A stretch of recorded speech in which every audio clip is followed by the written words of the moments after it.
今天给大家介绍一款可以自动检测手机号码是否开通 WhatsApp 的软件。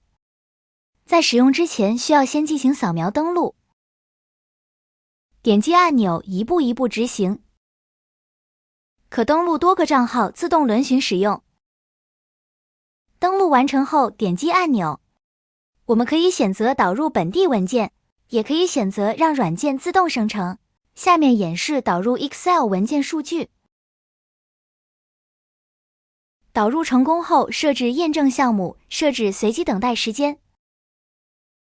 点击开始验证按钮，软件会依次执行。